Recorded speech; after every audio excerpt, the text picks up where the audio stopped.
Well, I'll tell you right now. Do you want to know? Should I? Can I tell you right now? Give it to me. Hit me with the good stuff. After episode 2 of The Bad Batch season 2, I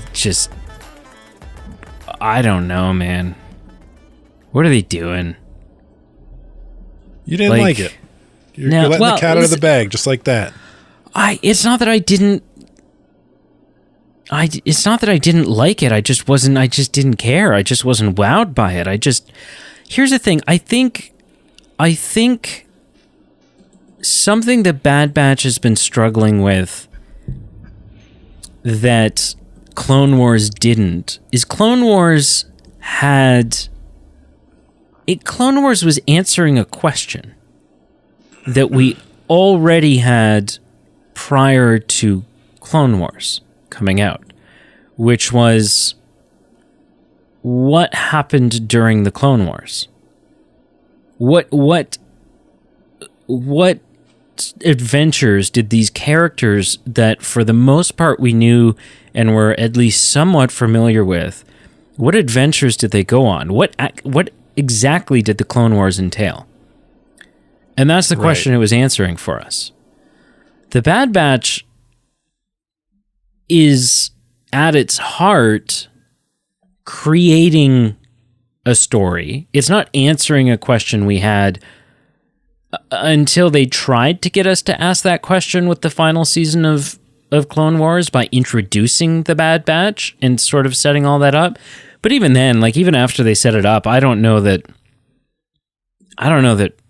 that was a question that a lot like, oh, what kind of ragtag adventures did this group go on after Order 66? Like, I don't know that that's a question that a large group of people were asking. It doesn't answer a lot of those. It's like answering questions I don't have. Yeah. But hello and welcome to the Movie Men podcast. The B Team. That's Carl. And this is Brady. And we're talking about season 2, episode 2 of The Bad Batch. And they are part 2 of part 1. It's a direct continuation from our part 2 of the first story arc of season 2. Yeah. And I do think, like, just sort of touching on what we started with here, I don't think Dave Filoni's an idiot, but I think the premise of this show, I think the conception of this show was short-sighted. And I wonder if maybe he's aware of that, and that's why they're threading in so much of like, okay, let's deal a lot with the forming of the Empire, because he's aware that he needs to give us something that we like. These can't just be like brand new stories that we don't care about, simply because it's a cartoon. So kids will care because they're kids and it's a cartoon and it's Star Wars and it's a cartoon and they're kids and it's Star Wars and they're kids.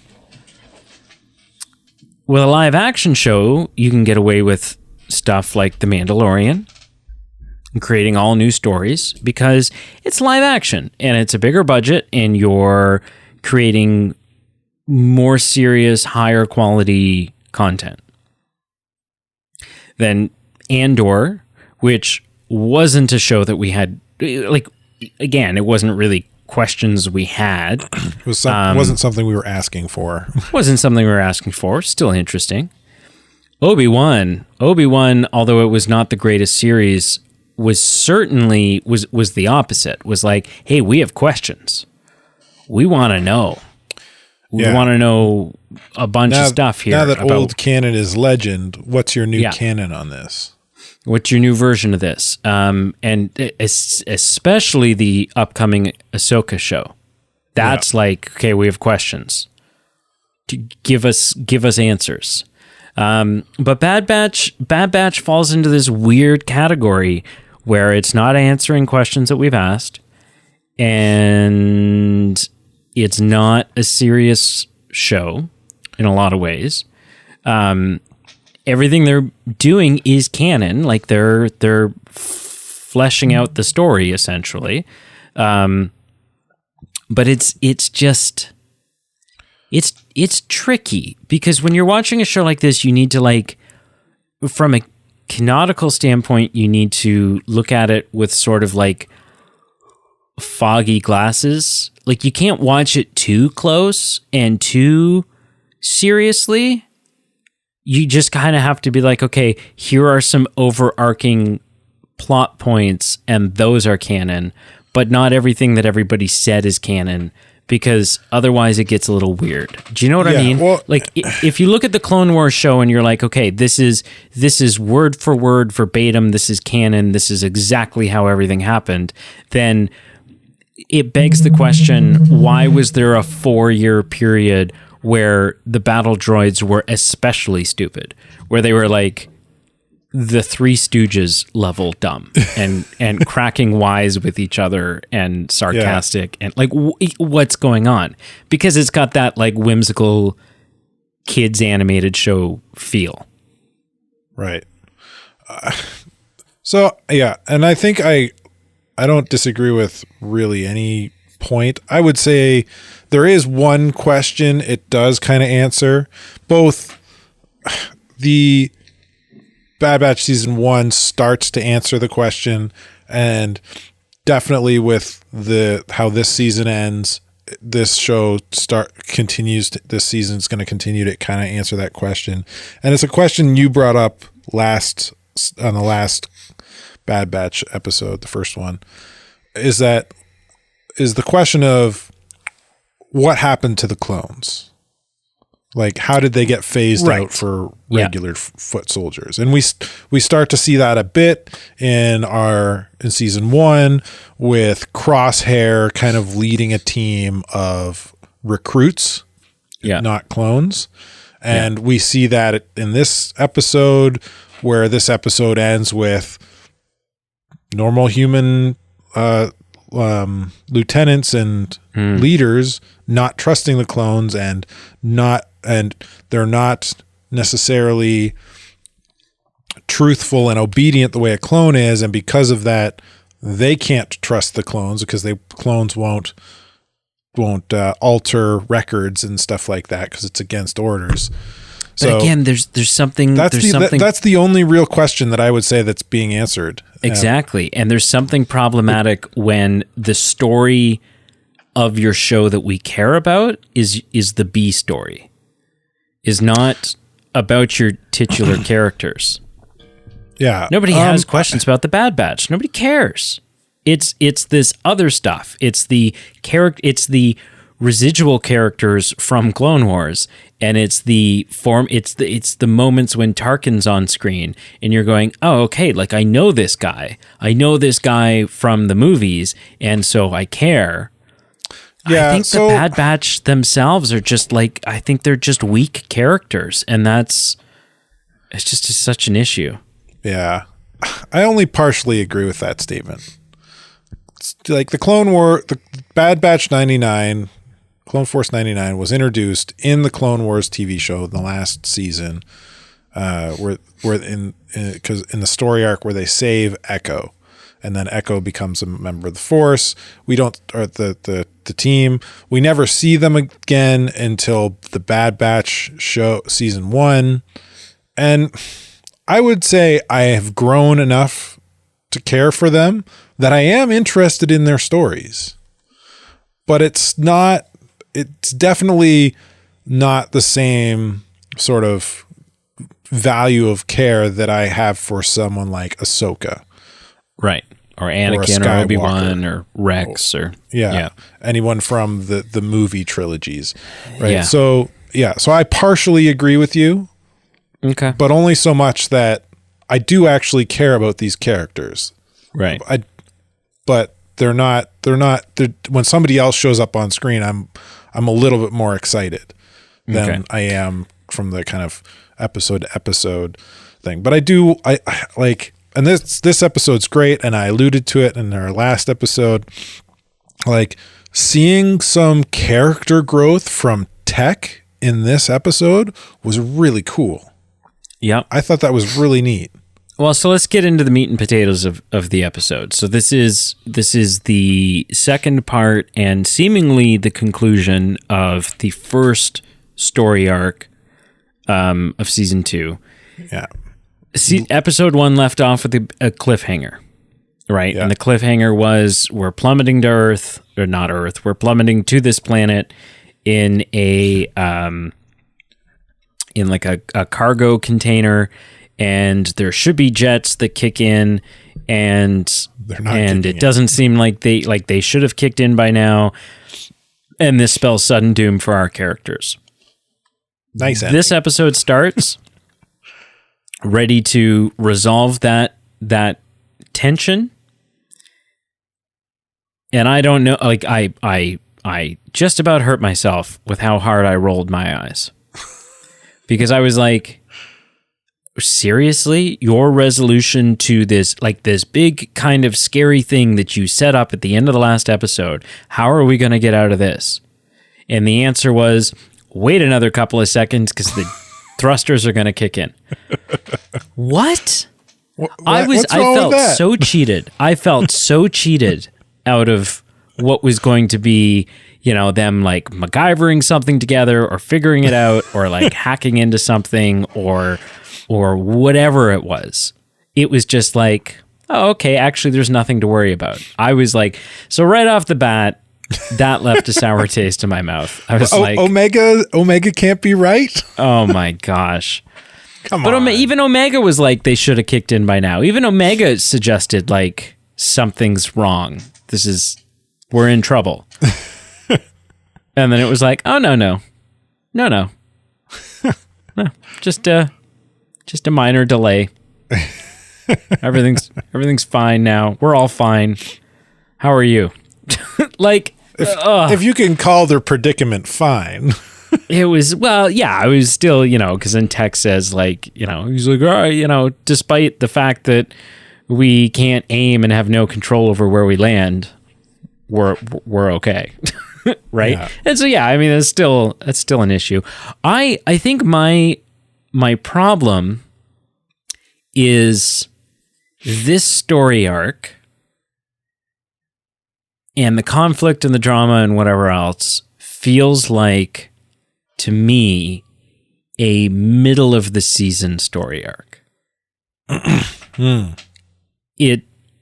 It's definitely not big enough or exciting enough or important enough to be a finale. But it also didn't feel like your season premiere shouldn't be as big as your finale, but it should still be big. It should still be like this kind of monumental thing.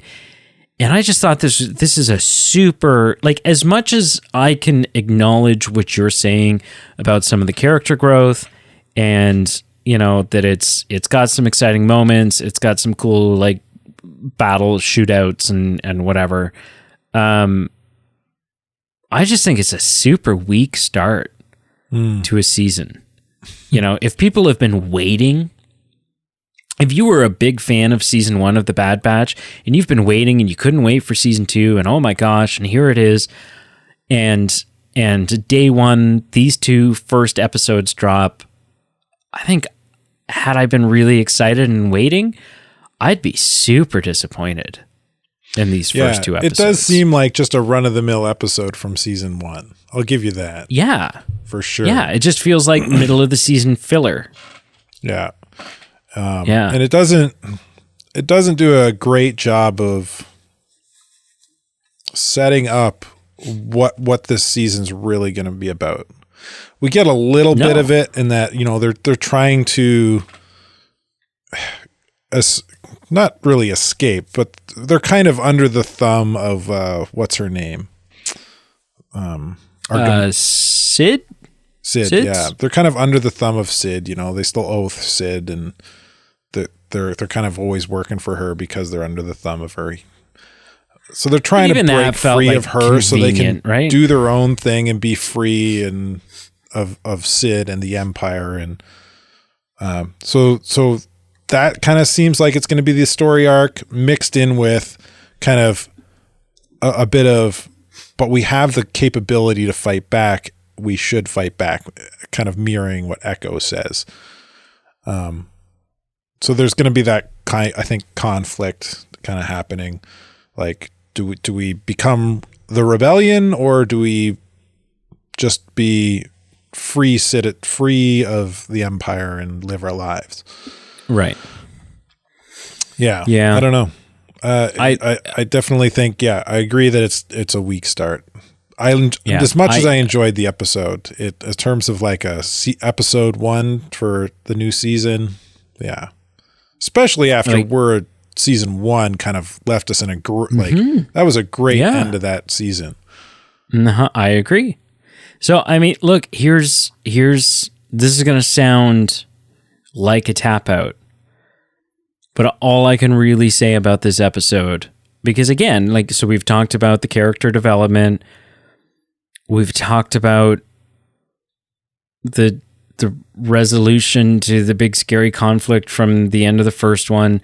This just felt like a blah conclusion to a blah story arc that does not belong at the head of a season, at the top of the season. Yeah.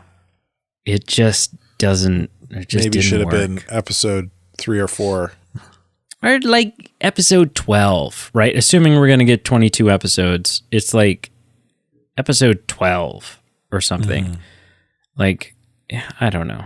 Are there any, like, do you have anything that you really want to hit on? Or is this going to be the shortest episode of the Movie Men podcast? I mean, like I said, I think this is one of the things I'm hoping for in this season, is because the characters are main protagonists of Clone Force 99 here, the Bad Batch. They're very kind of cookie cutter stereotypes within each individual, right? Crosshair's the long range, no nonsense, I'm going to kill him. Hunter's the stoic leader. Tech is the smart, I know everything and can use my wits to get us out. Wrecker's the brute that uses strength to do it and blow things up. Echo's kind of the outlier because he's actually a normal clone. And then Omega's kind of a bit of an outlier too, where she's not really quite cookie cutter, but she's kind of the young learning the ropes person. Anyway, so I want, one of the things I want is for them to break out of those cookie cutter molds. And we get that with Tech in this episode. And that he's got a very calculated opinion of who this guy in the woods is. And he's like, I lived here before the war began. I'm not a separatist. I'm a member of this planet. And he's like, oh yeah, I never thought of it that way. And it's kind of like just starting to put some cracks in that mold of Tech's cookie cutter persona. And I want more of that. That character growth. Yeah, give us something. Give us something. Yeah, let me see Wrecker use his head and his wits to get out of a problem. Yeah. Yeah. So that kind of thing. So listen, I have a question for you because it sounds like we're wrapping it here. I have a question for you that I forgot to ask. I forgot to ask the first episode. And I'm ashamed. I'm ashamed that I forgot to ask. But this episode of The Bad Batch, episode 2, season 2, was this episode a win or a fail for you? Man. This one was a win for me. Just because, if only for Tech's character growth, I would say this is a win. Okay. Yeah. Okay. And even I think Omega had some interesting character growth as well. Kind of right. Don't break from the pack. Stick, just for the money, whatever. There's more than money in the world. Okay. Yeah. I can. All right. Yeah. It's a fail for me. I can appreciate I can appreciate the good things about it. But ultimately, like I said, the word that comes to mind is just blah. And so I can't award a win to an episode that I consider a blah. I didn't ask, so. I know you didn't. I know. You jumped in there before I could. Yeah. Anyways, thank you for listening. Short and sweet. But yeah, won't take you long to listen to this one. Yeah, there wasn't a lot in this episode to chew on. There's not a lot to speculate on. There's not a lot to. It just kind of didn't do much. So, yeah. Thank you for listening. Check out our Facebook, Instagram, Twitter, Patreon, our merch page. All of those super important, great ways to support the show. Show us your support, even just by following us on Instagram or Twitter, communicating with us. That's where you're going to find our votes. You get to steer the ship of the podcast and decide quite often which film it is that we're going to watch and review next. So you don't want to miss that, like, at all, because you not following us on Instagram is the reason why. Is the 93 vote done now, or it has been tabulated? Yes. Oh, I can't wait to hear who won. Yeah, so there's good options in there. One of my good options. My very personal favorites is on that list. Mm-hmm. Last Action Hero. So yep, that's where my vote went. Yep, yours and yours alone. Yeah.